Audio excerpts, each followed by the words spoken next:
All right, we are in the home stretch. So thank you for staying. I think we have a really solid session for you. We're going to talk about school and community partnerships and how together we can do more. We got a little bit of that school community partnership piece this morning from the Youth Homelessness Demonstration Program folks, but we're going to take it a step further. So thanks for sticking around. You're welcome to share your favorite fall activity in the chat just to kind of get the chat popping, but I'm going to go ahead and get started. So as Patricia shared, I'm Christina Dukes with Pearl Strategies, a small education consulting firm based in Washington, D.C. And prior to starting Pearl Strategies, I was with the National Center for Homeless Education for many years. So thanks for including me in your conference. Here's where we're headed. We're going to start with just sort of the nuts and bolts at first, a quick overview of partnership requirements under the law, including the McKinney-Vento Act, but also some other federal statutes that require their programs to reach out and partner with schools, right? So there's a back and forth that we're already going to see happening in statute. Then we're going to go over what I like to call the School Community Partnership Strategies Starter Pack. So I'm going to give you a few starter steps for jumping off your school community partnerships or hopefully strengthening them. Maybe if you've already got some partnerships in place or expanding them to new partners. And then I'm really pleased to share that we have three fantastic school district representatives. We have Christy Deschamps from Appleton District, Carrie Kalinsky from Janesville District, and then Jennifer Ott Wilson from Walworth School District. And they will be sharing about what partnerships have looked like in their district to really kind of bring it home and to the local implementation level. So let's start with requirements and strategies.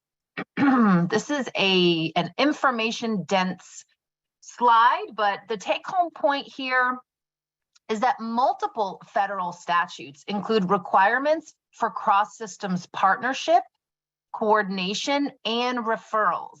First, let's start with the McKinney-Vento Act. One of the duties of the local liaison is to ensure that families and youth experiencing homelessness get connected to community-based supports, right? So that would include housing, homeless response, mental health, public benefits, other community partners that can meet the needs of McKinney-Vento families and youth that maybe the school can't meet.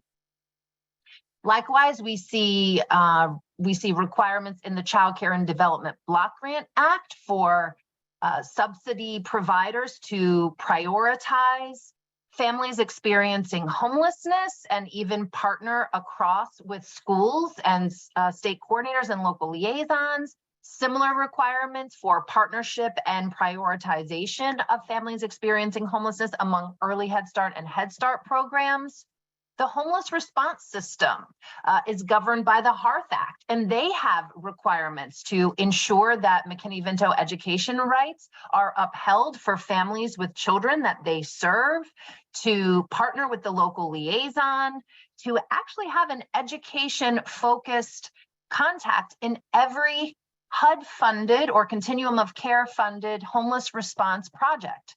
And then also Runaway and Homeless Youth Act grantees are required to partner with liaisons to help youth with the filling out the FAFSA. So lots of different cross-system requirements in statute. Also, for those of you that are receiving American Rescue Plan Homeless Children and Youth, or ARP-HCY funds, school community partnerships is a major focus of those funds. A couple of ways we see that show up in ARP-HCY is that districts are allowed to contract with community-based organizations to help implement ARP-HCY, including through assistance identifying children and youth experiencing homelessness and providing wraparound services. So know that partnerships are very much woven into the fabric of our funding streams and our authorizing statutes across the schools and our community partners. Why partner? Well, I'm guessing if I invited your thoughts on this, you'd have many thoughts yourself. And in fact, I'll share a few thoughts, but then I'm going to invite you to add in the chat other reasons for why partnerships are important. Human services systems often are stretched to capacity, and because of that, operate in silos. And yet the reality is that No single system is going to be able to meet all the needs of students and families experiencing homelessness. How many times maybe have you experienced, or certainly I've heard local liaisons say, things are going well, I feel like I can meet the students' needs in school, we can address school of origin, we can provide transportation, we can make sure they have school uniforms and can access school meals. But I dread those calls that I get on Friday afternoons for a family who's going to be evicted because I don't know how to solve that issue, and not because I don't want to help, but sometimes I don't know how to help, or we don't have the resources within the school to help. And then likewise, I would very clearly advocate to community partners, right? Homeless response providers, housing providers, something that Patricia mentioned earlier in the day when she talked about what research tells us about the importance of education for breaking cycles of homelessness and poverty. So I would say to the YHDP funded rapid rehousing provider, it's great that you can provide housing to young adults, but what's happening in those months that you're providing rental subsidies that's going to change the outcome for that youth when they no longer have that subsidy? And equipping young people with education can be life-changing and help them make a sustainable exit from homelessness. So we need each other across systems. And then gaps between systems create challenges for program staff, and then also create issues for children, youth, and families because they may not be getting the full array of assistance or all the different types of help that they may need. Let me ask you, if you'd like to add in the chat, why have you seen that partnerships are important in your work? Or you also can unmute and share briefly if you'd like.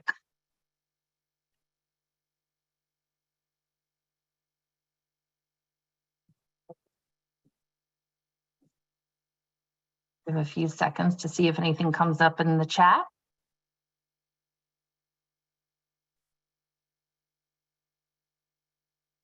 All right, I'm not seeing any comments. I'll keep it moving. I'll invite your comments here as well.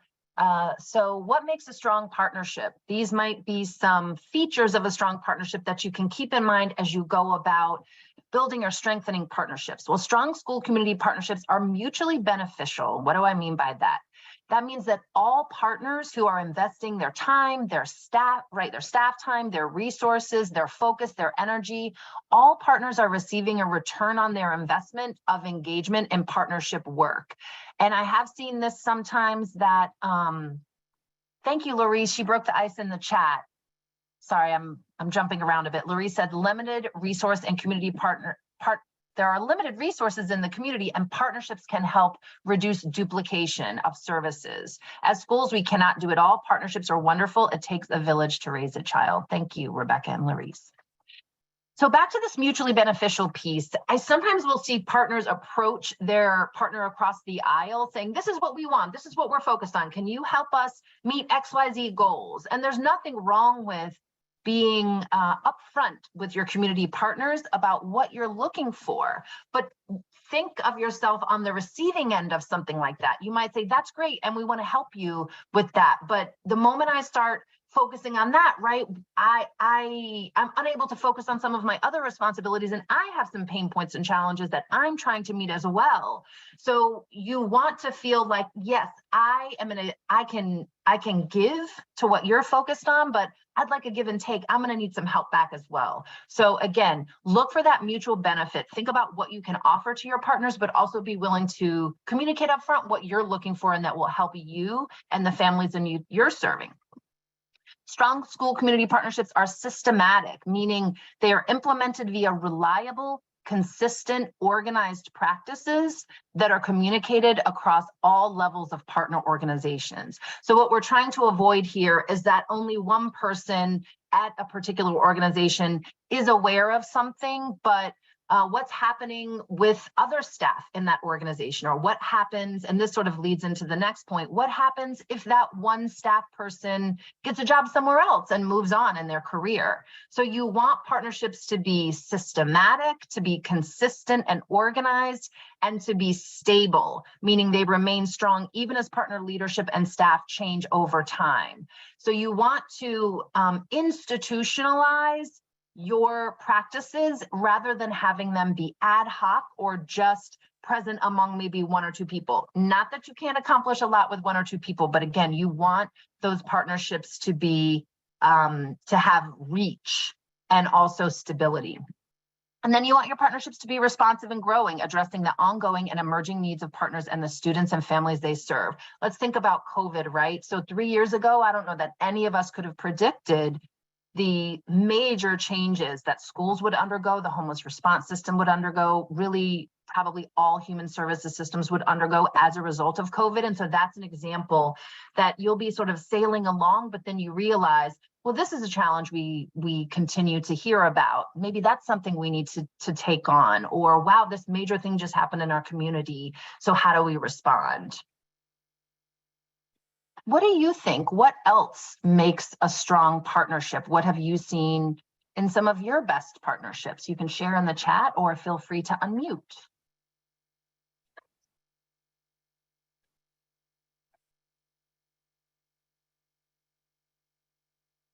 Let's see, Bailey said, I work with the city building inspector who alerts me when an address is condemned or families are evicted. He refers people to our local New Cap organization to find alternative housing also. So that's great. That's an example where you've got a partnership that's going to be keeping eyes and ears out for you to help the families in your community. Let me see, I work with the city building. Okay, and that might sort of alert you, we may have a new McKinney-Vento family that I can reach out to and support. So that's great. Thanks for sharing that, Bailey. I'm going to keep going, but if you have any thoughts on what makes a strong partnership, please share those in the chat. Here's a quick 4-step partnership starter pack for you, and I'm going to tease out each one of these in more detail in the next couple of slides. A good first step, if you don't know who your partner is, reach out. So maybe you're thinking, you know, all along I've been wanting to partner with rental assistance, but I've never heard from them. Maybe you're the person who reaches out and expresses an interest in getting to know their work better or talking about possible partnership options. Listen to your partners and focus on areas of mutual benefit. Target touch points that can build early momentum and continue to engage and invest. Let's tease those out. So step 1, reach out and make contact with your partners across the aisle. It's good, especially if you're taking on a new initiative, engage with your partners early so they can provide input before the cake is fully baked, if that applies to the particular partnership area that you want to focus on. It's not a bad idea just for organizational purposes. So some of the tips I'm going to give are just real practical, right?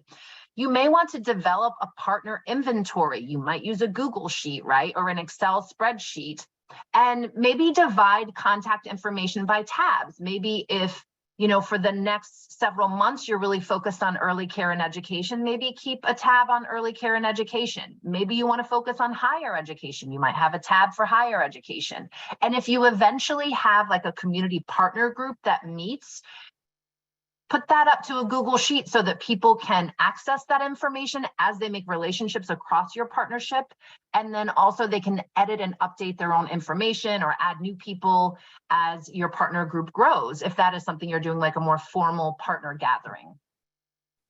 Share about your work and ask your partners to share about theirs. So share about what, in this case, let's make it personal to the school. Share about the school's focus, your desired outcomes, the populations you serve, your strengths, what you think you're bringing to the table, and also the challenges you're dealing with. And as you learn about each other's work, look for common goals and ways that partners can help each other address challenges. And that's a good segue into the next piece about mutual benefit, right? So build a partnership where each partner receives a return on their investment, focus on give and take, and seek to add value to the work of all partners. I think I said enough about that earlier, so I won't expound here, but that's an important focus. Also, move from abstract discussion to concrete action steps. It's easy when you're partnering and you're building relationships that you might, let me put it this way. How many of you have been part of maybe partnership groups and you're like, you know, we talked about that last month or we talked about that last quarter, and it's not that exploratory conversations or need sensing or whatever you want to call it isn't important. But at a certain point, for you to feel like, hey, are we making progress here? You're going to want to start getting some action steps in place, right? Start executing on some of the needs that you're seeing bubble up in your conversations. So identify and pursue concrete outcomes from partnership efforts to demonstrate a return on investment, right? That's going to keep you coming back because you feel like progress is being made. Target touch points that can build early momentum. So you may want to focus first on low-hanging fruit, right? Meaning goals that may be achieved with relatively limited effort. So for instance, if you're in early partnership conversations with a new partner, you might not want to go for the stickiest, hairiest, most challenging issue first, because you might feel discouraged or, wow, we've really been at this for a long time, I'm not seeing much change.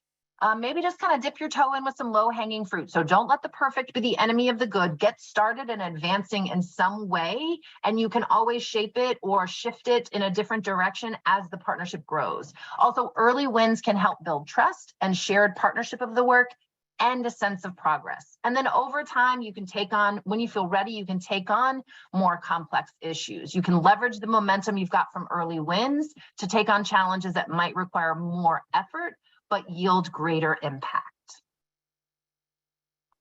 And last but not least, continue to engage and invest, right? So even if you had great conversations this year, a new issue may come up next year, and you're going to want to, just like a personal relationship or a friendship or other professional relationships, those relationships require investment over time. So establish ongoing communication with your partners across the aisle. Maybe that's a monthly call, a quarterly, let's meet at Starbucks, right? Schedule a regular check-in time with key partners so you're sharing updates and talking about the effectiveness of your joint efforts.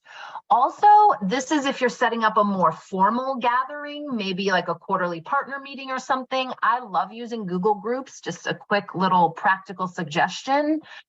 Where it's an easy way to keep everyone's email together. It's an easy way to facilitate communication and even scheduling calendar appointments.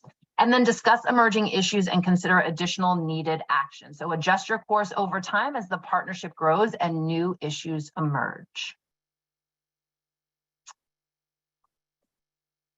Here are some areas of focus for partner work. I'm just going to share several, and then I'd love to have you share in the chat. I'm going to go back to the chat in a minute as well. It's always good to start with need sensing. Where are we seeing gaps? Where are we seeing challenges that continue to come up? Also, wouldn't hurt to engage in the youth engagement action planning session we just had. Someone said, you know, I really would like to speak more with youth with lived experience about what they need. Sometimes we think we know what they need, but maybe what we think isn't what they think. So need sensing, incorporating partner input, but also input from people with lived experience. Identification is a topic that tends to come up across systems. So identification and referrals, right? So if I identify a family that needs rental assistance, how do I refer to rental assistance? And then you might in turn say to your community partners, right, like the eviction partnership that we just heard about, when you identify a family or a youth who might be McKinney-Vento eligible, these are the steps I really would appreciate you taking to make sure that this family or youth is on the school's radar and we can reach out to them. Staying informed about new legislation, opportunities, or funding streams, and correcting issues of inequities across systems. So those are just a few areas. What have you focused on in your school community partnerships? I see that Teresa says, I meet monthly with community social workers and service providers to learn of updates and available services. That's a good point. Something that I've heard from a lot of communities, especially with a lot of federal stimulus bills, is that like new services are popping up here and there, and I don't even know what's available. Like I sort of know my community, but once I start meeting, I realize that there's more out there that maybe I didn't know about. Let's see. Laurice mentions, perhaps not initially, but I think what really amplifies partnerships is setting parameters for the partnership and delineating roles. Who is doing what? Very helpful for streamlining work, monitoring progress, and addressing continued gaps. I like that, Larice. Maybe that sort of goes back to the concrete thing that I said. If you feel like, we're having these conversations, but they're feeling kind of vague and I'm not really sure what it's leading to, or what should I be doing versus what are they doing, right? So making it concrete, and that could even be through something as formal as a memorandum of understanding. Kendra says, I sit on a service providers team monthly in Brown County. It is amazing to learn about shelter availability, services, and housing programs. That's great. I'm glad they've engaged the schools.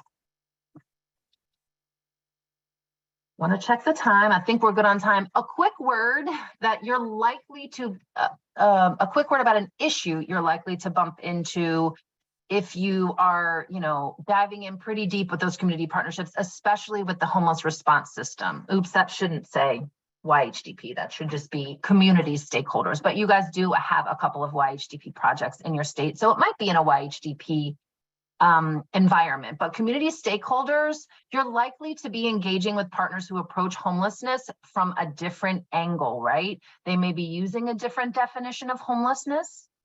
So the HUD definition is more restrictive than the education definition, or they may be focusing on a particular area of need. They may be focusing on housing. Schools are going to be focusing on education. The Workforce Development Board will be focused on employment, mental health, behavioral health, etc. And so just understand that you might notice some systems culture differences or even clashes that will create challenges, right?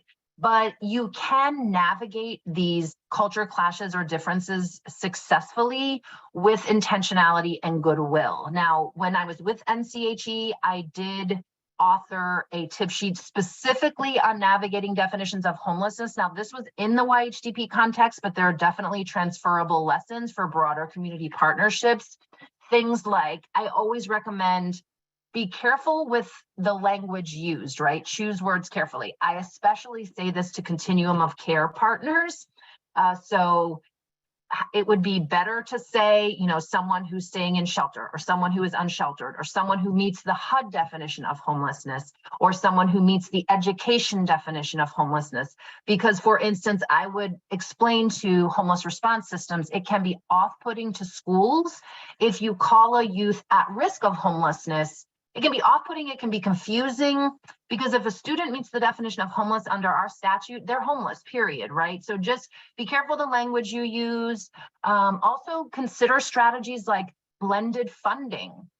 Depending on what funding looks like specifically in your community, there may be different sources that you're pulling from. I'll give you an example. I worked with school and community partners in the state of Massachusetts, and in addition to federal funds, they had some state and local funds that allowed serving a broader definition of homelessness, more akin to the definition of homelessness we use in school. So leverage different funding sources, blend different funding sources so that you are able to spread your partnership work to more families and youth. Let me pause and see if you have any questions or comments about what I've shared before we shift to our panel. So Paul says, our community has community engagement workshops where 90-day action plans are shared and worked on every 90 days. Okay. And I wonder, Paul, I feel like I'm putting you on the spot. You don't need to respond to this, but anyone could respond. Is what I'm sharing about partnerships something that you're seeing in the partnership work that you're taking on? And then, of course, just any questions or comments you have about what I've shared. You can unmute or share in the chat.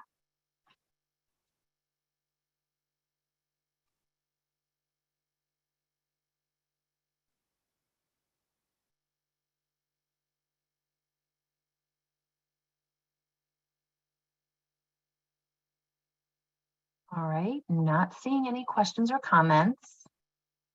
I know we've been doing a lot of thinking and listening over the past couple of days, so that's okay. Let's hear from our partners. Actually, Christine, I think you maybe were going to introduce this section, or at least share a little bit about why you recommended these school district partners. So I'm sorry if I jumped the gun earlier. Would you like to say a quick word about our panelists? Sure, I can, but then I definitely want them to introduce themselves as well. So when Christina and I were thinking about this panel and trying to really think about who I knew in the state who was doing some cool stuff with their community and partners in their community, these three really came to mind. There are many of you that I also know are doing some really neat activities. We also we're really trying hard to get a variety of district sizes. We wanted some more urban areas and more rural areas represented, so you can hear the different kinds of partnerships they're working on. So Christina Champs from Appleton has a lot of housing partnerships, which is really amazing, and we're really glad to have her on the panel today. Carrie Kalinsky from Janesville has a lot of partnerships, and specifically has the district is utilizing their ARP HCY funds to provide wraparound services through a community-based organization. And that was something that I thought a lot of people would want to hear more about. And not many districts are doing that, and it is an allowable use of funds under the ARP HCY funding stream. And Jennifer Wilson from Walworth is in a small district and has a lot of community partnerships going on, and has a lot of variety in her community that she's working with to support her students. So we're really thrilled to have all three of you with us, and I can't wait to hear more from you all. Thanks, Christine. All right, so I'm going to go to our questions. What I'll do, why don't we start, and I'll kind of cue you up. So let's hear from Christy, then Carrie, and then Jennifer. Let's just break the ice here. Tell us a little bit about yourself, maybe introduce yourself, and then also your school district, just general information about your school district, your homeless education program, and if you're willing to come on camera, we'd love to see you if you're comfortable doing so. Let's hear from Christy. All right, I'm Christy DeChamps. I'm a school social worker in the Appleton Area School District. I have been in the McKinney-Vento liaison role along with my foster care point of contact role for our district for the past, this is my 4th school year in that role. I've been doing school social work for about 15 years now, and prior to that, I did 10 years in child welfare social work in Milwaukee County. So a little bit about our school district. So the Appleton Area School District is the 6th largest school district in the state of Wisconsin. We have about 16,000 students that are enrolled district-wide.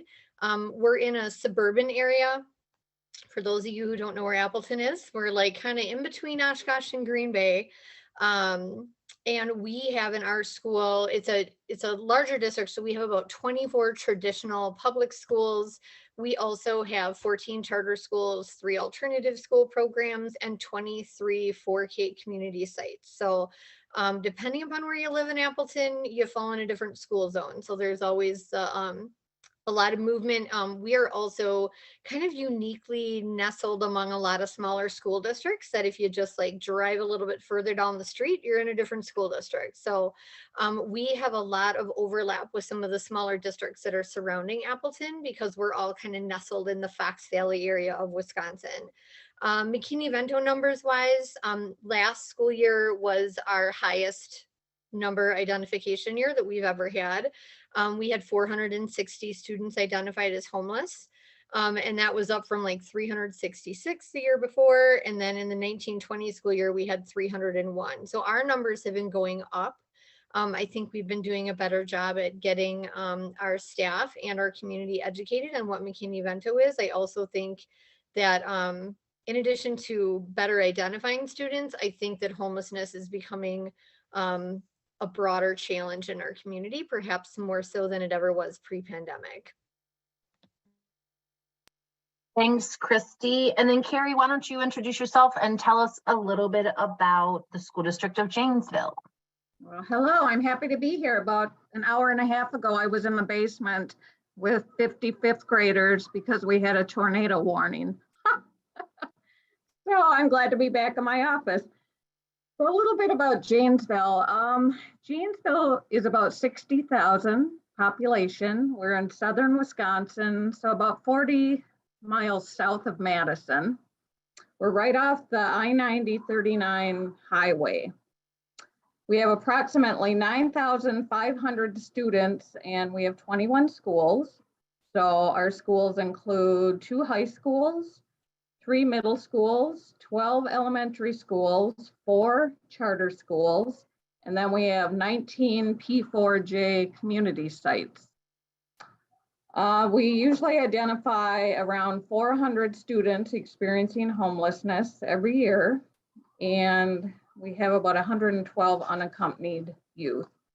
And I've been in the school district 25 years. I was the alcohol and drug coordinator for most of those years. And now I've been the McKinney-Vento Families in Transition Coordinator for the last 8 years. So very involved in the community. This is my hometown. I know a lot of people, so I think that helps. I was the drug lady and now I'm the homeless lady. So that's a little bit about me and Janesville.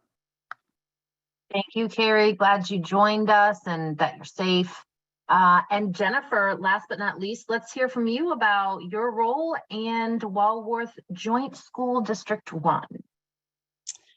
Well, first of all, thank you for inviting me. My name is Jennifer Ott Wilson, and I am at Walworth Joint School District number 1, representing today on the panel a very small rural school district.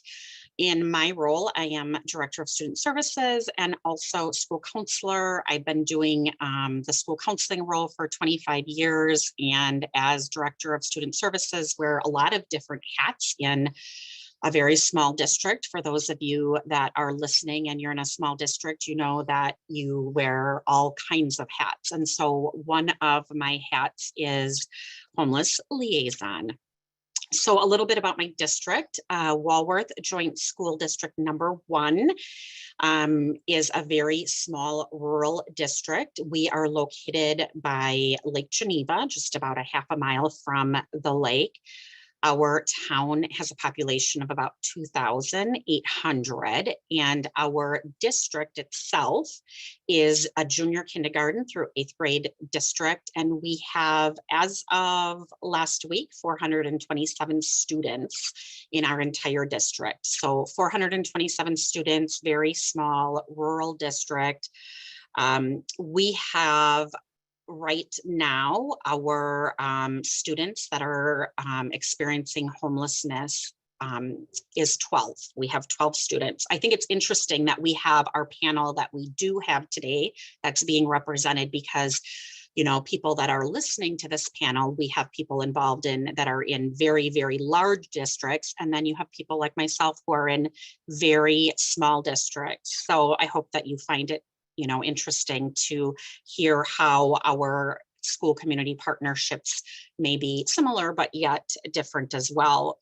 And another thing that I think is interesting, we have about a 30% Yelp population. And I think when many people think of the Lake Geneva area, you might think that it's kind of a wealthy area, but in fact, we are a quarter of a mile, half mile off the lake, which has these beautiful multi-million-dollar homes, and we do not have any of our tax base.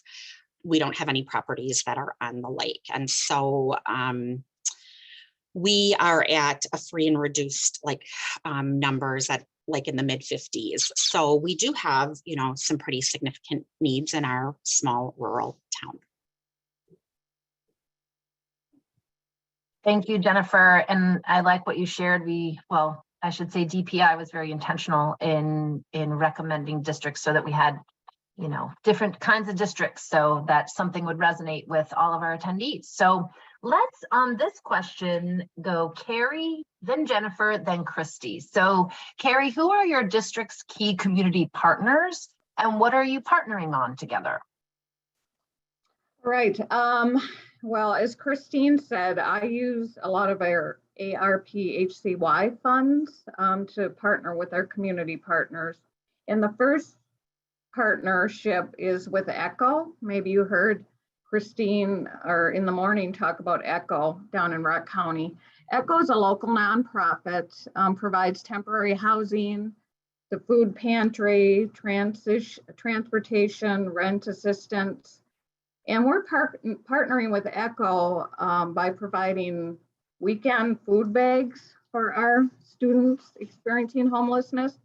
So what we do is Echo, which is the local food pantry, they will bag up the food, they will order the food, they will have their volunteers deliver the food to the schools on Friday afternoons. And then our students are able to pick up bags in the social work office on Friday afternoon. So then they have food for the weekend. And I pay the bill for the food. So, I mean, it's very nice because Echo has a lot of volunteers. They do most of the work and then I pay the bill and then our students can eat during the weekend. So that is our first partnership. I also partner with the House of Mercy, which is a homeless shelter, and the YWCA, a domestic violence shelter. And what I've done there is through my ARPHCY funds, I was able to hire a tutor. So that tutor spends 2 hours at each shelter to work with the students residing in the shelter.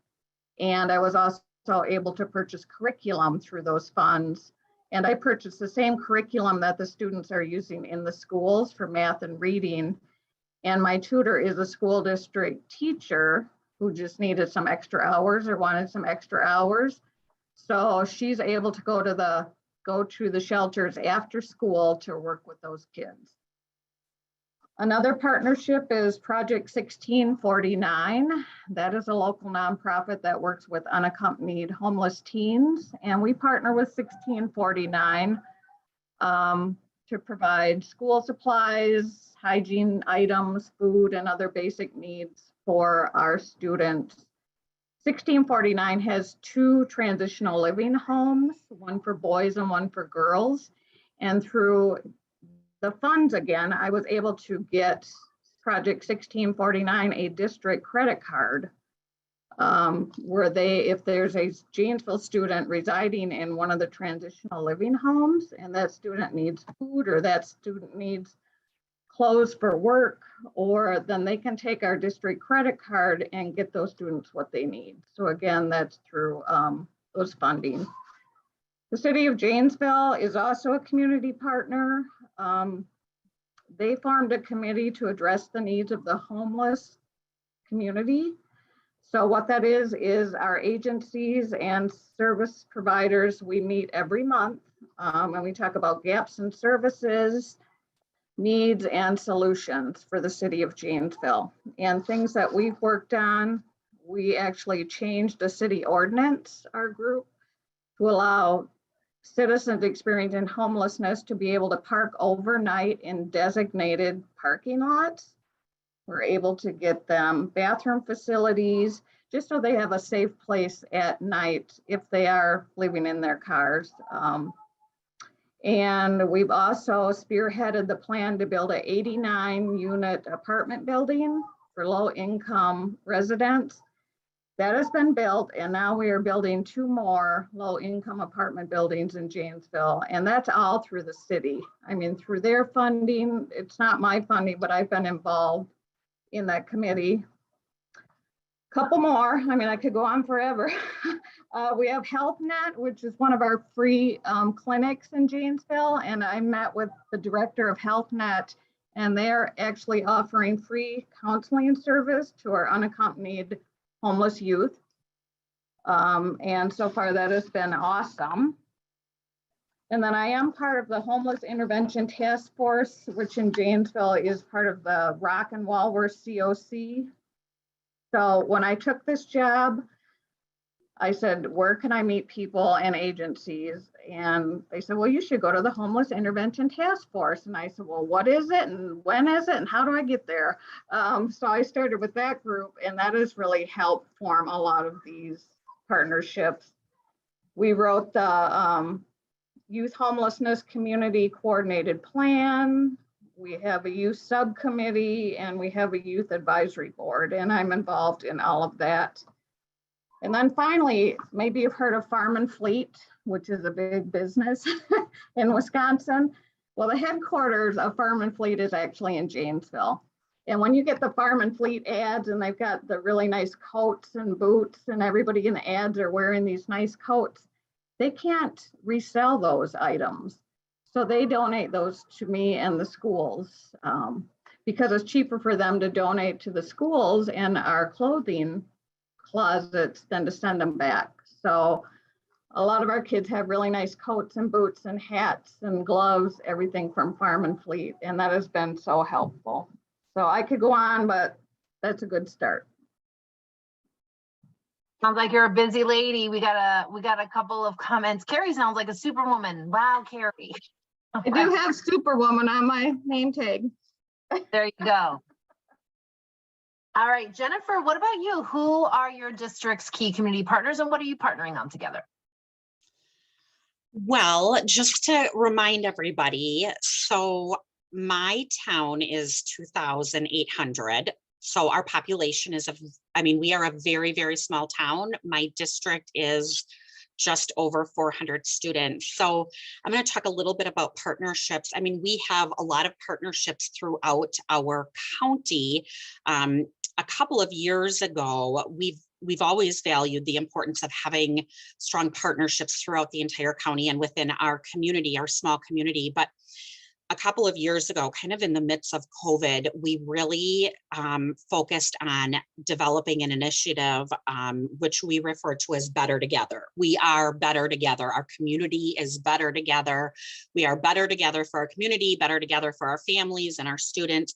And so we've kind of taken that initiative and run with it. And I would say that for our very small town, we have approximately 50 partners that are within our town and within like our county, even one that's just across the border in Illinois, because we're very close to the border. So we value that kind of that significance of believing that we can make great things happen when we are together. But specifically just a couple of partners within our very small town.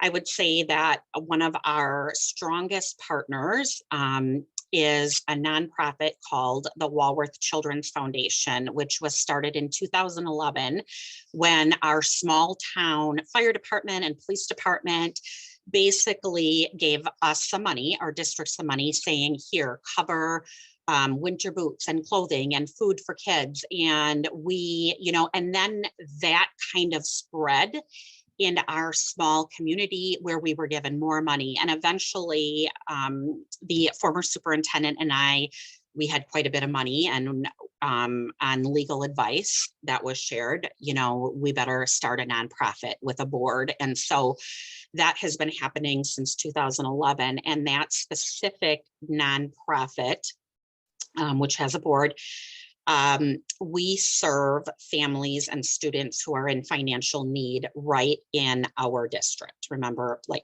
427 students right in our district. So it is really fantastic that if kids need shoes or families need clothes, or there's something else that's in a financial need, that we have something that's right here that's local. So we really value that. We also have a great partnership with our local Rotary Club, who partners with literacy programs and food baskets during the holiday time. So we really value that partnership as well. Our small town police department and fire department are phenomenal. They come in and they do all kinds of prevention programs, and our police department, believe it or not, in our small town comes in every month and does like education prevention programs and different things on like resiliency and all kinds of things that are great for kids to learn about, whether it's bullying or like I said, resiliency, violence prevention, things like that. One of our partners that has just recently partnered with us the last couple of years are some landscapers that are right in our small town. And our school is so beautiful right now because of that partnership. And we wouldn't have been able to do that without them. So for our small town, our school looks better than it ever has. I would say another partner that's right here in our community is Lake Geneva Psychology, which was opened, I would say, about 4 years ago. in our town. And the person that owns Lake Geneva Psychology, Dr. Sosa, is phenomenal. She comes in and she's done a lot of consultation work with our staff and has done some professional development on things like student anxiety and suicide prevention and things like that. And we really value her in the fact that she is local, she's a local partner, and she does a really great job of, even though she's not in the school system, of coming and kind of meeting our staff with where we are with our lens of trying to help and support students and families through that lens of a school system. And another partner that is local that we actually brought in 2 years ago was a childcare center that was located in Walworth, and we invited them into our actual doors into our district. We had room and space available, and we said, why don't you come in? Let's, I think this will be good for families, kind of a one-stop area for kids, and this is the heart of our small community. Let's work together for providing child care. So anyway, those are just some real specific partnerships that are right within our community, but of course we have a lot of other partnerships that are within the county. Thank you, Jennifer. Doing a lot with lots of different partners. See, and it's okay also that partnerships look different in a really small community than in an urban area. So again, that's why we chose the Super Women panel that we did choose, so we'd get a variety of perspectives. Last but not least, Christy, who are your district's key community partners and what are you partnering on together? All right, I could probably go on and on, so I'm going to try and keep this to my allocated 4-minute segment. Really the key partners that I work with in my McKinney-Vento homeless liaison role, we have 2 local shelters in Appleton. One is a homeless shelter that has a family shelter and then also an adult shelter. And then we also have a domestic violence crisis shelter. And so I have built really good partnerships with both of those shelters and kind of the head advocates and managers there to develop a really good process of how do I get notified of families who move into shelter? Some of them are families who are already attending in our district, who are either already homeless or become homeless, or there's a domestic violence incident. So there are students, but they're moving newly into the shelter. We also have a lot of families that come from outside of the area, not local. So they're arriving in shelter and they're enrolling new to our district. And so having those relationships and partnerships with the shelters about them being able to share information, and then they get releases of information signed to be able to communicate with me. I've worked with them on the school enrollment piece so that we can really streamline and not have a delay in kids getting enrolled in school when they're new to the area. So talking through how to do that on a computer at the shelter. And then we have an enrollment secretary who they know they can reach out to if there's a question about the enrollment forms. But if it's a question about transportation or what is this going to look like, or a delay in school records, then I can get involved and work with the other districts and kind of streamline that enrollment process. So that has been a really critical partnership that's been helpful for families who move into shelter, when families move out of shelter, and then also just knowing who I have the ability to check who's on the wait list and to advocate for them to be given priority. Our family shelter in our area typically never has walk-in availability. You can't walk in and say you need shelter and get in that night. It's just the reality of how many people are in need of shelter. And so knowing that I can work with the shelter to help advocate for families to be somewhat prioritized on that list for getting in is really helpful.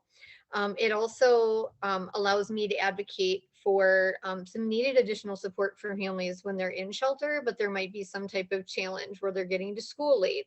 And I know I have transportation set up, but I don't really necessarily know what's going on or what the challenge is. So it allows us to tap into the shelter case managers too, who are working with the families once they're in shelter. Another really big community partnership I have is with the Help for the Homeless hygiene drive. It's actually across the entire state of Wisconsin. So if any of you have ever seen those big bins that get put out about in February, where they're collecting hygiene products, a lot of times at Walgreens and grocery stores, the Family Radio Network is who puts it on statewide. And I am on the planning committee for our local Fox Cities Help for the Homeless drive. Because I'm on the planning committee, I'm also, as a school district representative, our school district is the recipient of the hygiene, a portion of the hygiene supplies collected. So me participating and spending time and effort on the planning committee, as one of 19 agencies, I got about $70,000 worth of free hygiene supplies that I then stock a district care closet with, that allows me to package up grocery bags full of things like toilet paper, paper towels, shampoo, conditioner, soaps, deodorants, like all the things that families really need to meet their basic needs in order to feel comfortable having their kids engaged in school, that they can have clean clothes, that I'm able to I have gift certificates for one of our local laundromats, and that came out of funding and donations collected through the hygiene drive. That I'm able to give out $10 like gift cards to the local laundromat, so families who need it can have access to laundry and their kids have clean clothes for schools. I also have a really close partnership with our Boys and Girls Club of the Fox Valley. So they are kind of functioning in a couple different roles up by us. They are also our home base, which is formerly our runaway and homeless youth program.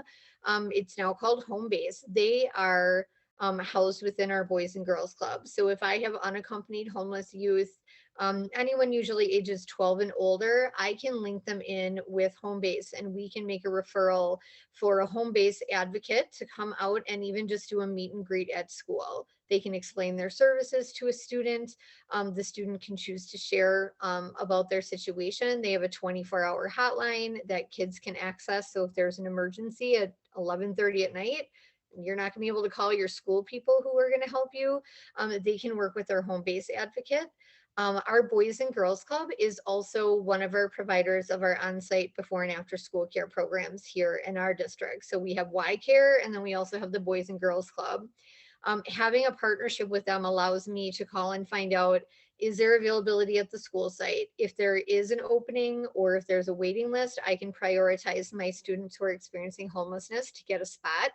Our Boys and Girls Club also has a downtown club where they'll do an after school program, but it's not on site at the school. So when I partner with them, if I know the school site doesn't have room in their after school care program, but I can get the student a spot at the downtown club, and under McKinney-Vento, I can get school busing set up between the school and the downtown club. I've now eliminated these barriers for students of needing either the childcare piece or just needing a stable environment after school. If a family is between places or living in their vehicle, it provides kids hours after school of a stable environment to do their homework, to get a snack, to hang out with their friends, to be surrounded by supportive adults. So that has actually been super helpful. I also have a partnership with our City of Appleton government. It stemmed out of my very close involvement with our local housing coalition. Up here, it's the Fox Cities Housing Coalition. Through my work and membership on the Housing Coalition, one of the gaps that I had noticed is we had nobody in our community who had crisis hotel vouchers anymore. It used to be a thing. Everyone stopped doing it, probably because it's so hard to manage. But because no one was doing it, I had no answers when families would call me and say, I'm going to be in the car tonight with my kids. It's cold out. I don't know what I'm going to do. And because we can't use school district money to provide hotel funding or any type of hotel voucher, I advocated for and worked with our City of Appleton government people, who then were willing, after we sat down and talked about what it would look like, they have allocated some of their community development block grant funds through a contract we now have between the school district and the City of Appleton, where they pay for the hotel night. They're the ones who have the contract with the hotels, but I'm the one who can call and set up the reservation, and that I can put a family up on a 1-week hotel stay. And this has been a huge support for me to be able to have an answer to a problem I usually didn't have an answer for families. And so I really appreciate like having been able to work out that system and to put that in place that it was never in place before in our community. So that's been a huge help. And then we just have a variety of basic needs resources, Goodwill gift certificates through the Good Neighbor program, We have a community clothing closet where families can shop for free, but they need an agency referral. So we as school district staff, probably primarily me in our district, I sign off on those like every day and give the family a referral to go shopping there. I can do referrals for St. Vincent de Paul. We have an awesome partnership between our school district and our city public transit system called Valley Transit. Our student IDs for our middle school and high school kids, the school district has a contract with our city bus system, so they can ride the city buses for free. And we also then, they have a program they offer for travel trainers. So if I have a new to the area family who's never ridden the city bus in Appleton, and that's why they're hesitant to use it as a to and from school transportation, they actually have travel trainers through the bus system that will ride the bus route with kids or with parents to get them to understand how to ride the route and to feel comfortable with getting to and from school. If I have families that are place to place and I can't set up school busing, I actually go out and purchase with my McKinney-Vento funds and my ARP funds, the city bus passes for parents to have a free 30-day ride pass. And then kids who aren't yet in middle school, I can get them like a kids 30-day pass so that they can ride as well. I think the one last thing I was going to mention is we have a program here in our community through Pillars, which they have the shelter, but they also have a resource center. But the resource center does not allow children on the premises because a lot of our adult shelter clients go there during the day when they have to leave the shelter that they can stay at night. And so they don't allow children under the age of 18 to be there because some of the adults are registered sex offenders. But if a parent who has non-school age children, the barrier to going to the resource center to fill out a housing application, to fill out the Section 8 voucher, application, if the problem is they have a 2-year-old with them, we've worked out a partnership with our local YMCA drop-in center that normally you'd think it was if you wanted to go work out or go to a swim class. We actually are willing to fund them dropping their child off for 1 or 2 hours of drop-in care. So then the parent by themselves can go to our resource center and access housing resources and be able to navigate around the things that they may be in need of just short-term temporary childcare for. So we assist in that manner too. Is there anything you all don't do? So I want to mention what someone said in the chat because it resonates with me. Thank you, Christy, Carrie, and Jennifer. This is helpful and provides even more ideas for support options as well as partnerships. And that's part of what we wanted to do with this panel is just have you guys hear all the different ways that schools and communities are partnering. So you might be inspired like, oh, I could explore that in my community, or hey, that could work here, right? So that's part of the goal of the session, right? All right, this time let's hear from Jennifer, then Christy, then Carrie. Jennifer, what is working well in your school community partnerships? How have services to students and families improved, and where have you run into challenges? So you don't have to hit all of those, just basically what's going well, what's a challenge? Yeah. Sure. So one of the things that I would strongly encourage, we are hearing from a very small district, some things happening, but when I listen to like Christy and Carrie talk, I would encourage, if you are here listening and representing a small district, and the things that you're hearing from maybe Christy and Carrie that are happening on a bigger scale in their larger communities, you can still do, and I would encourage you to do them within your small district. Like you can have your own clothes closet and your own little mini food pantry and your own closet for school supplies and things that you can have access to quickly, even in a small district. Yes, you may not have these big school community partners, but you certainly can do those things on a much smaller scale, but still an incredibly valuable piece. Anyway, another thing that I think is going well, particularly with our school community partnerships in a small town, a lot of people know a lot of other people. There are great benefits for that because we have community members and organizations that will step up when someone is in need. But one of the things that I would strongly recommend is creating something. I call this my counselor's corner, but essentially it is several pages in length of a variety of community resources that are local, that are available for our families, not just that are homeless, but our families who have maybe some housing insecurity and just need a little bit of extra support to keep them from being homeless. And so concentrating on that population and that need as well. But in this newsletter, which I do send out and update yearly, my update includes calling everybody that's currently on it, making sure that their organization or nonprofit is still offering services. And if the services, if there's been anything added or not happening, that I make sure that it is as updated as I possibly can. But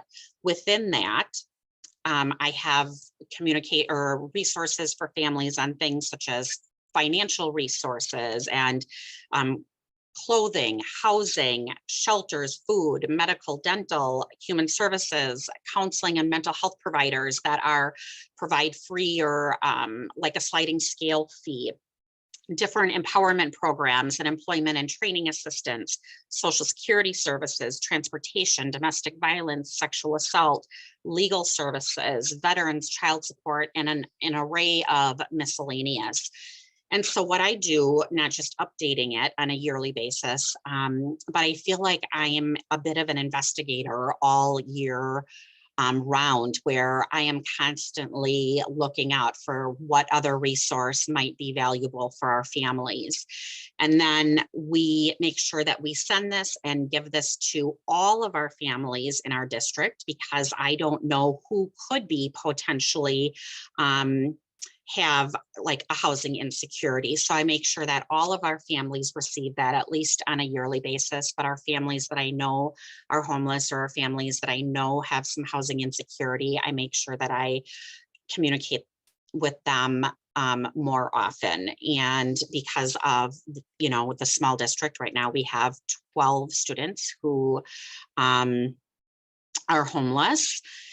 Making sure that I regularly communicate with families and that, you know, we are trying to help support them and meet their needs the best that we can. So I would encourage districts to have something like this that is updated and ready to go for what is needed. And of course, we want to make sure the best that we can that we are getting rid of barriers like language barriers, that you get translated and things as well. So I think something else that has worked well for us is I think the additional funding that we've received has certainly helped improve services for our students and our families. I think we've gotten better with identifying students, particularly because we have worked on examining and revising our policies and our procedures. And with that, we've had greater identification. I would say that a challenge that we face, I would say probably most of you face as well, is affordable housing.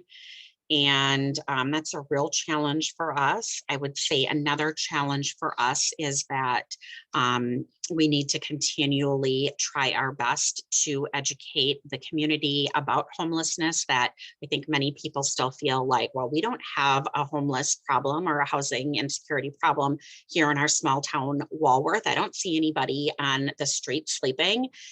So I think it's still working on the community education piece of understanding more about that. So. Thank you, Jennifer. Appreciate that. Let's go next to Christy. So what's working well? Where are the challenges and what has changed? I think the things that are working well and some of the things that we've really worked on improving in our district, at least in the years I've been in this role, is figuring out that communication piece of how can we have the ability to talk with the partners that we work with in a way that is not breaking student confidentiality, family confidentiality, but really not also creating a barrier. Like if it's, I can't talk to this agency because I don't have permission, and now you have to come into my office to sign a HIPAA form, but you can't get here because you don't have transportation. So a lot of it is like being very proactive in figuring out what can we have in place so that these nuances aren't getting in the way, because really the family just wants help. And they, so sometimes the way that I've done it is I will get verbal permission from parents, because if I'm sharing their name, it allows me a little bit more freedom than if I'm sharing student names and information. So I've been doing that with some of our agency referral services. On the ones that it's way more sensitive information, having a pre-established release of information and consent process with places like shelters is super helpful. I actually thought it was the norm, because that's what I have in place with my 2 local shelters. And I have found out that when I work with shelters out of our local area, like, they don't even know what I'm talking about. When I call up there and I say, hey, I'm calling from the Appleton Area School District, I think you have a family that just moved in. And they're like, what? I can't talk to you. And I'm like, okay, I'm trying to set up cabbing for the kids that just moved in. So I think being proactive and having the releases of information, a process by which it's like we, the 2 shelters I work with, we have a pre-filled out template we've both agreed upon. It's a shelter release of information, but my information is all on there. So when a family moves in and they have school age children and they already have kids in our school district, they sign a form that has my information on it. If they're a new to the area family and they're from outside of the area, so we know they're going to be enrolling new into the district, the family signs a form with my information on it. I believe they probably have this in place with our other local school districts, but it really has cut down the time. A lot of times I'll know a family's moved into shelter before they've even completed an online school enrollment. So I'm proactively working with the enrollments department, figuring out, do I need to help get a copy of this child's IEP so that we can make school placement determination with our special ed department. And it really tries to break down a lot of that like time lag, because we're not able to communicate with each other. In addition to that, a really helpful piece has been that my key partners, I have a memorandum of understanding that our district has worked out with those agencies.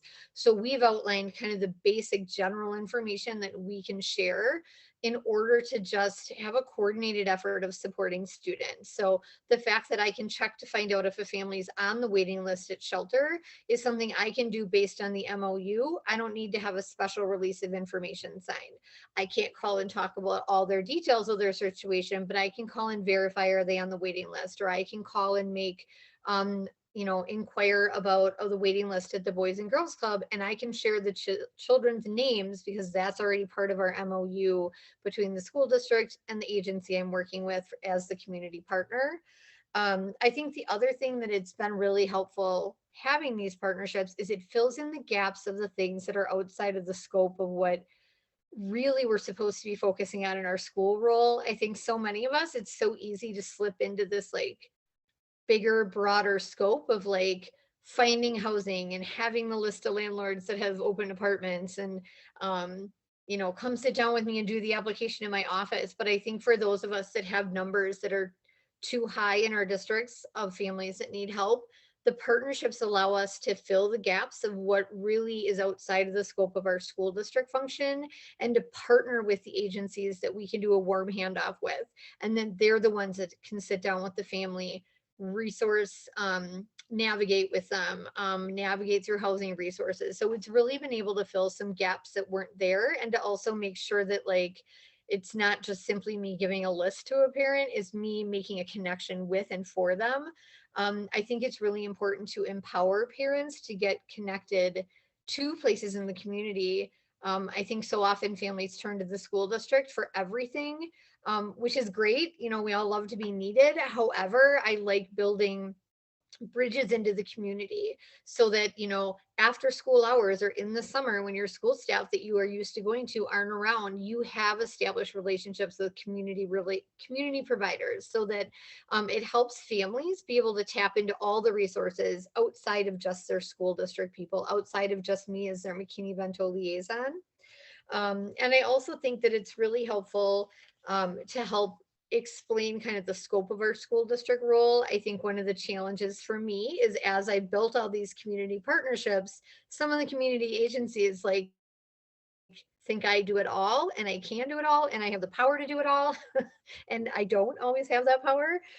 So I think sometimes the scope of what I can do within my school district role, I'm kind of continuously re-explaining to people and re-clarifying like, this is what the school district can do. This is what I need to still partner with other agencies in the community to do.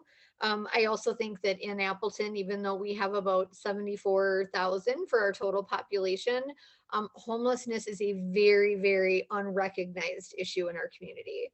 I have very often talked to people in our community, even at agencies that work with families in need, who just think like, well, we don't have very many homeless families. Because again, it's kind of like what Jennifer said. Well, they don't see that, no one's, they don't see a family who's like sleeping in the park, and that's what they think homelessness is. So I think having that broader definition is a lot of times not what people think of it in the community. And I think a lot of it is the challenge of raising community awareness, not just at the agencies, but just in our broader community of, this is a challenge in our own community, in our own school district, with the children in our community. And it's not just like 5 kids, it's a good chunk, it's more than 2% of our student population. So I think it's been a challenge, but I think that the more advocacy we can do, it just raises awareness, and it raises people's willingness to partner with us as school district staff to help meet the needs of families. Thank you, Christy. And last but not least, what about you, Carrie? What's working? What's improved? Where are the challenges? Well, I can do 3 and 4 since we're running out of time if you want me to, because yes, I do a lot, but this is my job. I mean, my whole job is families in transition. I'm not tacked on to a social work job. So I have time to do this. And I love being out in the community. I mean, be around the table, attend your partner's events, serve on their committees, serve on boards. What else? I mean, just be around the table. I think that's the biggest thing. And I know not all of you can go to all these meetings where I can, but I think that is what's working so well, is when there is something that comes up, they'll remember me. They'll remember to invite me. When they're doing a study, when the city's doing a study on transportation and busing, they'll remember me, because then I will be there. Well, what about a bus stop by the hotel? What about our families experiencing homelessness? So I think that has worked well. Attend meetings, be around the table, serve on boards, get their newsletters, show up. That's what I can say about number 4 for do's and don'ts. And don't think that you have to do this by yourself. I mean, we're lucky in Janesville because our city manager, that's one of his priorities, is to focus on the homeless population. I'm lucky in Janesville because, we have a very active COC with our Homeless Intervention Task Force, and we have lots of committees. And, I'm always raising my hand to volunteer. I probably shouldn't be doing that, but I'm always like, okay, sign me up. But I think that's what's really working well. Like Christy said, communication is huge. Just knowing when a family comes into a shelter, that the shelter staff contacts me. I'm not waiting to contact them. They say, oh, we got to call Carrie. I mean, just knowing who you are in the community, I think has helped a lot. I haven't had a lot of challenges. Mostly, I think it's just staff turnover in some of the agencies has been a challenge. Like, I was going to hire my shelter tutor this summer, but both executive directors at the homeless shelters moved on. So then I can't hire anybody because I have to wait till they have new leadership for me to approach and say, this is what we want to do. Are you on board? Thank goodness they're like, yeah, that sounds great. But dues, yes.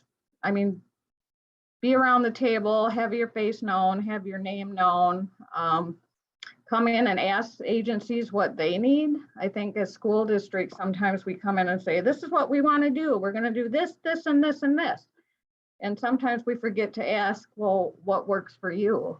So coming together and communicating like, well, this is what I'm thinking. Does that work for you guys? Or this is what I'm thinking. Is that reasonable for you?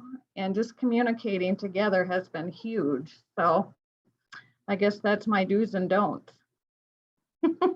Okay, and we are running short on time, but Christine has agreed to loan us a few minutes, but maybe for do's and don'ts, Christine and Jennifer, just real short and sweet, maybe a minute. I'll let you guys jump in, whoever wants to go first. Any do's and don'ts for developing partnerships? I'll go ahead really quick. Do have your, like, a comprehensive community resources, everything that's available for families, have it current and communicated often.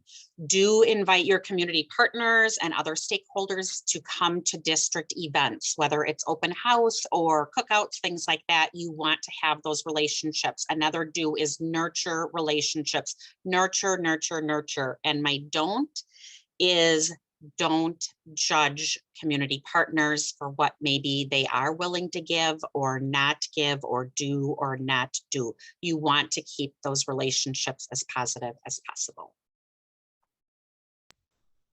Well, and some of mine will probably be piggybacking off what's already been shared, but I really do think there's such a benefit in having a system of sharing resources with families.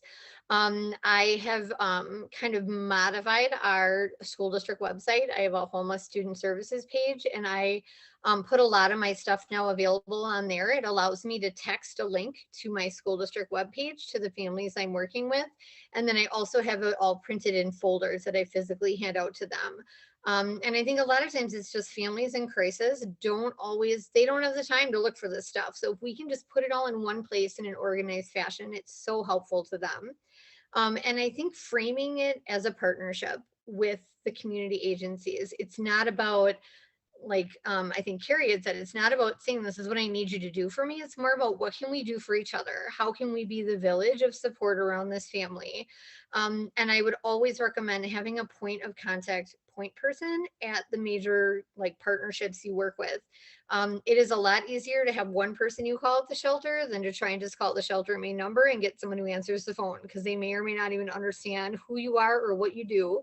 And I really think that embracing the opportunity to advocate and train staff, whether it's at the community partnerships or if someone invites you to come be a guest speaker, there is such a benefit in explaining what school district support looks like for kids experiencing homelessness and raising awareness in the community, because your information may get to a family who would have otherwise, like, been too afraid to admit that they needed help or they were experiencing homelessness. And I think there's a lot of power in what I call polite persistence. When there is a discussion going on and you're not at the table, figure out a way to get yourself invited to the table and ask to have a seat and ask to be part of the discussion. And if there's a gap in services and something that doesn't exist in your community, but you know your families need it and you can't provide it within the scope of your school role, figure out a way to get the right people to listen to you and just advocate very politely and very persistently until somebody agrees that, yeah, that does sound like a good idea and we can make that happen together. It said gentle pressure relentlessly applied. So we have a few minutes. I know we're at the end of a couple of full days, but we want to take a breather here. We've heard a lot from our Superwomen panel. What questions or comments do you have for them? Pamela says, she is persistent. That's great. She persists. Questions or comments?